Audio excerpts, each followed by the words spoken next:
Lorsque nous avons soutenu, lorsque nous avons conseillé ces jeunes dans le choix de leur carrière professionnelle, c'est le plus grand pouvoir que nous puissions donner aux élèves. Parce que maintenant, ils auront une raison d'aller à l'école, une raison d'étudier, un but pour étudier.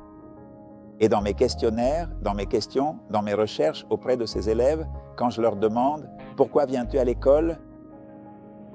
la majorité ou un grand nombre d'élèves va répondre « Parce que mon père m'envoie », parce que ma mère m'envoie. Ce n'est pas une raison valable pour aller à l'école, ce n'est pas un pourquoi précieux, ce n'est pas un but important. Et plus les élèves auront conscience de cette importance, de cette certitude quant à la raison pour laquelle ils vont à l'école, à quoi cela sert d'aller à l'école, plus ils finiront leur scolarité.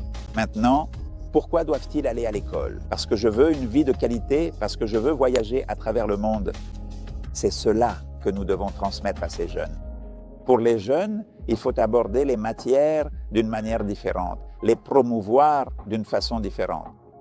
Quand je leur parle de mathématiques ou quand le professeur leur parle de mathématiques, ce n'est pas seulement des mathématiques parce qu'ils peuvent dire « je ne vais pas devenir comptable, je ne vais pas devenir ingénieur, à quoi ça me sert ?» Les mathématiques? Non, parce que tu vas gérer une famille, tu vois. Tu vas être un gestionnaire, tu vas être le financier de la famille et tu ne peux pas dire non parce que tu le feras. Alors, quand nous parlons de géographie, il ne s'agit pas seulement de leur parler de géographie, de leur dire « tu vas apprendre les capitales et si tu n'apprends pas les capitales des pays, je vais te faire échouer ». Non, tu vas voyager à travers le monde champion. Tu dois connaître ce pays, tu dois connaître la capitale de ce pays. Et quand je vais dans un pays, la première chose que je fais, c'est leur dire quelle est la capitale de ce pays. C'est là que je veux atterrir, non? Parce que je veux connaître ce pays, je veux connaître cette capitale, je veux connaître les coutumes des gens.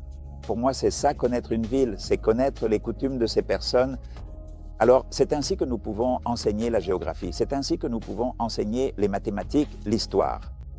Je leur explique, l'histoire, ce n'est pas les dates de naissance de nos héros, la date à laquelle ils sont morts, et tu échoues si tu l'oublies. Non. Qu'a fait ce héros? Qu'ont fait nos héros? Et qu'est-ce que je vais faire, moi, pour laisser une trace? Qu'est-ce que je vais faire, moi, pour ne pas mourir? Comme tout le monde, laisser un héritage dans ma ville. Aujourd'hui, l'une des matières les plus compliquées peut être l'anglais. Et alors, comment allons-nous motiver les jeunes à apprendre l'anglais? Tu vas voyager à travers le monde. Rappelle-toi que tu vas voyager à travers le monde. Tu auras besoin de parler anglais. Dans la plupart des pays, on te parle en anglais. Et alors, ils vont se dire, oui, je vais voyager à travers le monde, je vais découvrir ces pays, je vais découvrir ces villes et j'ai besoin de parler anglais. Et c'est précisément à ce moment-là qu'ils commencent à accorder toute l'importance nécessaire à leurs études et qu'ils vont s'appliquer avec une grande rigueur dans chacune de leurs matières. Ils trouveront alors en eux la motivation profonde de terminer une carrière professionnelle complète. Ils apprendront à respecter les valeurs de la vie publique et à prendre des décisions réfléchies pour leur avenir. Parfois, le fait de quitter l'école prématurément est une décision difficile et vous savez, je ne peux absolument pas blâmer ces jeunes gens parce qu'ils choisissent d'abandonner l'école face à des circonstances qui les dépassent totalement. Nous ne leur avons pas appris à prendre des décisions. Il faut leur apprendre à prendre des décisions. Imaginez toutes les décisions qu'ils peuvent prendre. Je vais vous en enseigner une. Ne quitte pas l'école. Termine ta formation personnelle et tu seras alors prêt à prendre le reste des décisions. Les valeurs sont très importantes, ainsi que prendre soin de notre santé physique, de notre santé mentale et prendre soin de notre santé émotionnelle.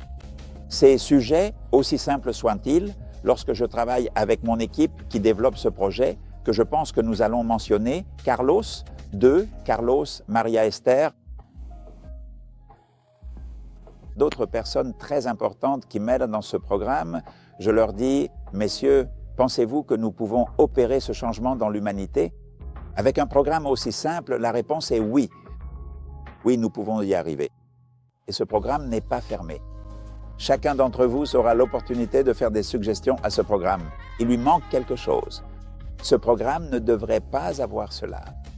Parce qu'ensemble, nous allons construire ce programme de changement pour l'humanité. Bienvenue au diplôme d'enseignant-tuteur.